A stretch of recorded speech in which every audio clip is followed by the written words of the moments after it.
Hello, I'm Rob, welcome to the channel, and today we're going to be painting Ultramarines.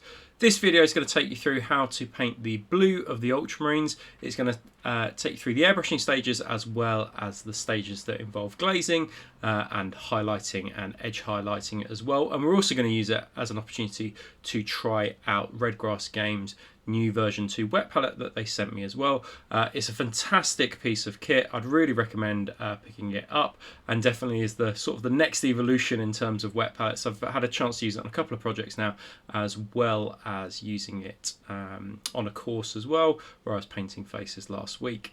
The blue of the Ultramarines isn't always an easy colour to get right. It's a colour that I've struggled with in order to get kind of good contrast on the armour plates. You could go for a relatively flat blue, which is what you often see with Warhammer 40k models, but we wanted to try to do something a little bit more interesting with this particular project, and I think I've managed to find a recipe that works really well to create that high contrast blue that I really like, as well as adding interest to the model as well. But let's take a look at the version 2 wet palette. So as I said, full disclosure, Redgrass Games sent this to me. Really lovely piece of kit. This is the smaller version. I usually use, or in the previous iteration, I used their studio version, which was an extra large version. But I've just been using this currently. One thing I would say about this wet palette is that the seal around the palette is much tighter than the previous one, which means that it will keep your paints dry. Sort of wetter and make them last longer. Within the box also came a really cool kind of guide to painting, and I thought the most important element as if it was about paint dilution and the glazing elements, but it's absolutely jam-packed full of some really interesting nuggets of information on how to paint certain things. You can see there from faces to gems as well. Within the pack there come some reusable membranes, which is the key feature of the wet palette, and also your sponge as well, to keep your paints wet. But as I say, I really liked the wet palette. I really liked using the wet palette, and in fact I've moved from the big one that I usually use to this one, so I have to pick up a large one in the near future. So these are the four colours that we are going to use today. We're going to use Royal Blue by Vallejo Model Colour, Sky Blue Vallejo Model Colour again, Light Green Grey by Vallejo Model Colour, and Intensity Blue or Intense Blue by Scale 75. And we're essentially going to work our way up through those colours. You can use a black or a grey primer, it doesn't matter too much. I found that the grey just feels, the blue when you put it down on the grey just feels a little bit lighter, whereas the black is of course a little bit darker. Whatever you do though, you will need to have 3 thin coats of this royal blue in order to get good coverage. The other thing I'd say is just make sure you get into the nooks and crannies, especially if you are working from a grey base coat as opposed to a black base coat. I think with the black you can kind of get away with kind of missing a few nooks and crannies. It just looks like shaded areas, but with the grey you really need to get in all those tight corners and those tight spots. I just painted these models on the either on the sprue, or I attached them to wire.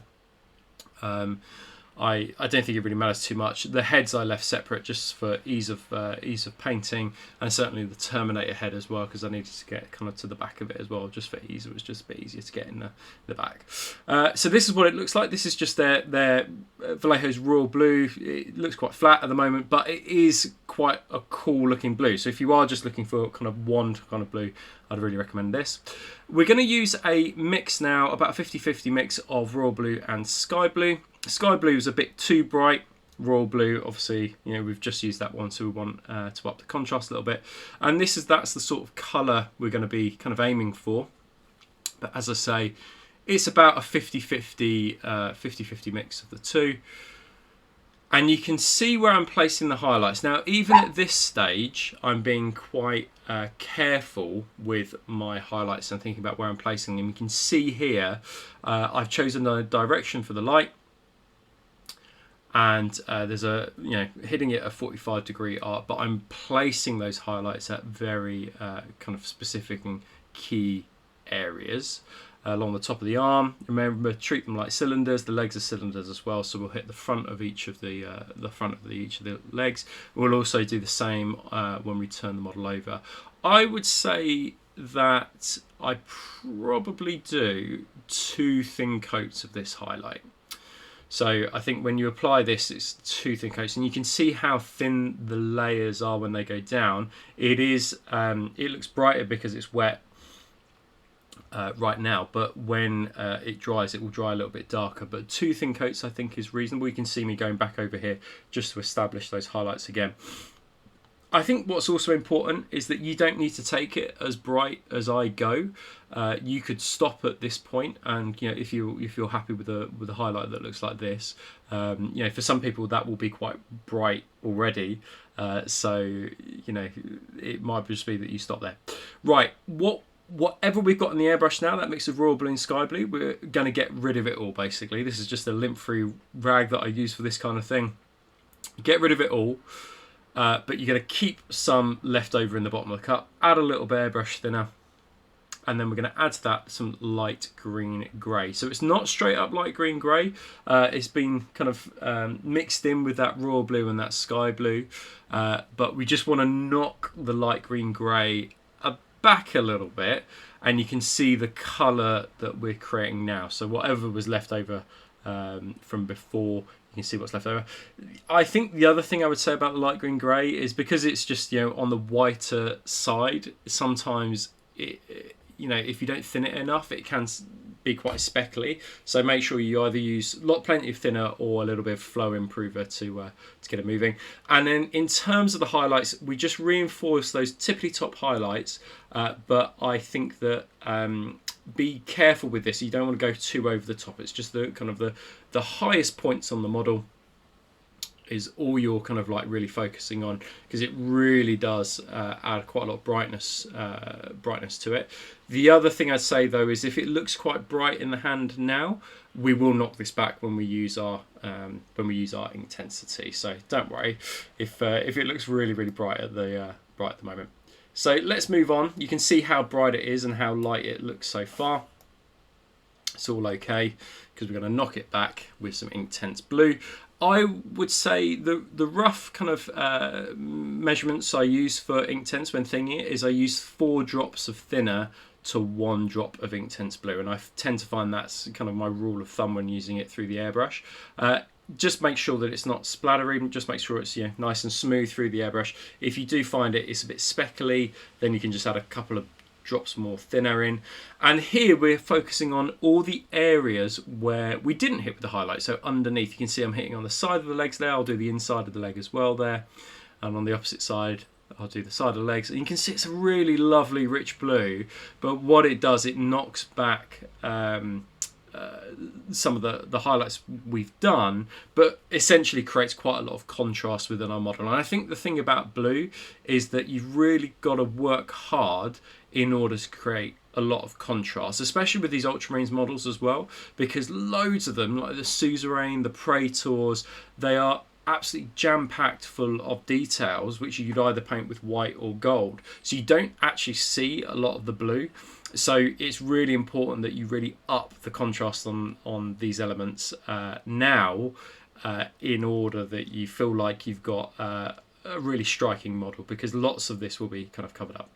So on our wet palette, we've got our 3 colours, the 3 colours that we've just used, and we've also got a little bit of glaze medium as well. This is Vallejo's glaze medium, and you can see the colour that we're working with. For normal infantry, I would just be happy to leave it at this stage, and I might do a little bit of edge highlighting, but for characters I always kind of do this process because it just enhances those shadows and those highlights even further.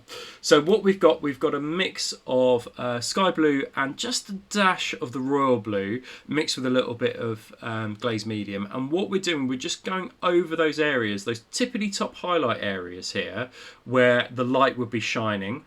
So you can see, if we think about the top of the backpack, it's a cylinder. I've just hit those areas with this kind of glaze mix where exactly where the light would be shining. So I'm just reinforcing the highlights. This is, you can't do this process with the airbrush. The airbrush is not fine enough. I've got one of the finest kind of airbrushes I've got. I use a custom Micron, which is a really fine airbrush, but you know, sometimes you've just got to use the brush here if you really want to make your miniatures pop and the paint job on your miniatures pop.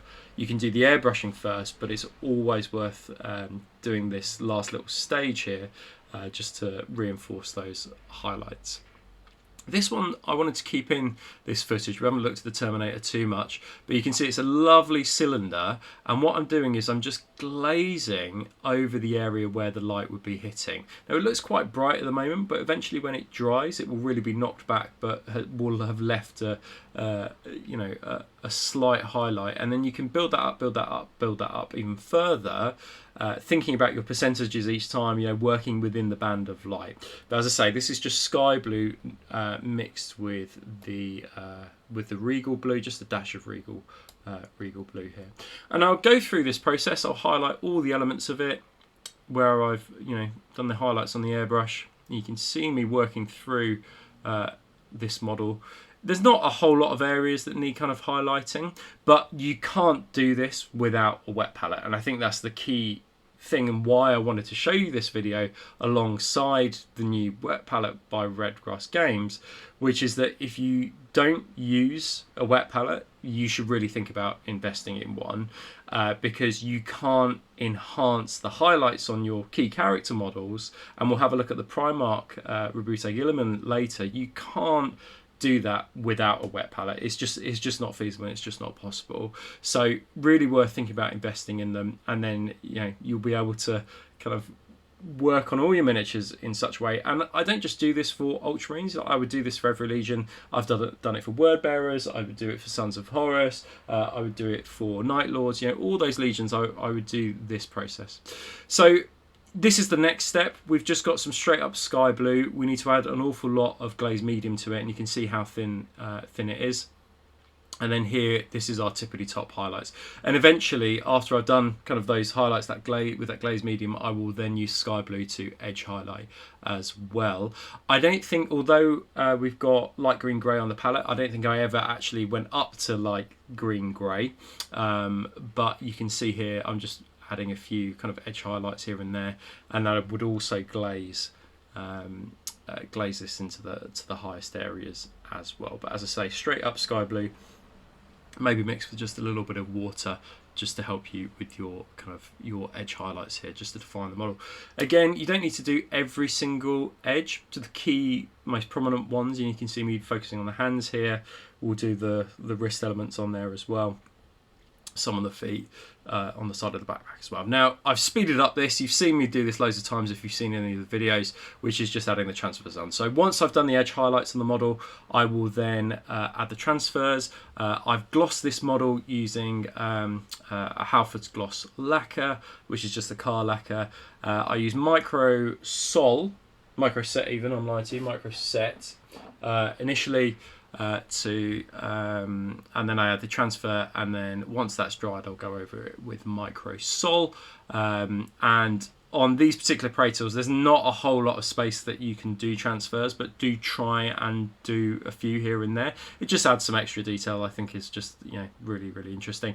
If you can try and do kind of like a check on that shield as well, I always think that kind of like a checkered effect looks really cool. And then here you can see our model, and I'm just giving it an oil pin wash. Now, this pin wash is a mix 50-50 of Payne's Grey and Burnt Umber. You could use black, but my biggest fear about using black on blue is that it will just kill the colour basically.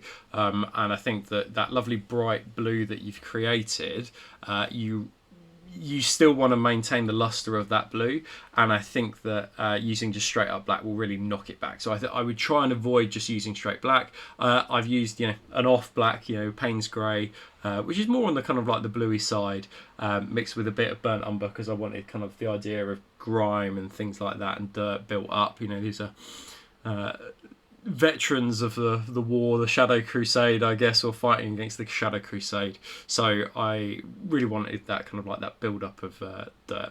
And you can see here, this is kind of the blue, the finished blue that we've got. I've used a mixture of matte and satin, so 4 parts ultra matte by AK to 1 part satin. The satin's in there just to keep the luster. I found that just with pure matte, it was just too knocked back, and I'd lost some of the luster of the blue, so I just added a drop of satin in there just to kind of get it back. And there you've got a lovely blue that you can kind of build on and work on with your Ultramarines. And I would do this with tanks and infantry as well, this process. For tanks, I wouldn't use a wet palette. For basic infantry, I wouldn't use a wet palette as well. I want to talk about just to finish off the video. So this one has just gone through the Ultramarine blue. Exactly the same process that I've just showed you, I did with Guilliman, and exactly the same glazing process I did with the wet palette, I did with Guilliman as well. Now, Guilliman is a much bigger model than those Praetors, so actually bigger models are often easier to kind of glaze. But you can see, if you focus on the areas like the abs or the knee pads, you can see where I've really glazed it into the highest areas, but I've also glazed it back into the darkest areas with that original colour, with that regal blue, with that royal blue as well. And that's why the wet palette is just so critical. Even with a sword there, where we've got nice glazes and where we've got a nice fade between the lightest colours and the darkest colours, it wouldn't have been made possible without the wet palette. So one of my key pieces of advice to you when doing things like Primarchs and characters, reinforce those highlights, reinforce those shadows with the wet palette, with a bit of glaze medium, with those original colours that you use, and you can use the airbrush for everything else. I haven't gone through the golds, I haven't gone through the leather elements, haven't gone through the power swords or anything like that. And if you are interested in how to do those, you can always get in contact with me, and I offer online tuition as well. But thanks ever so much for staying to the end of the video, and I hope you enjoyed it. See you for the next one.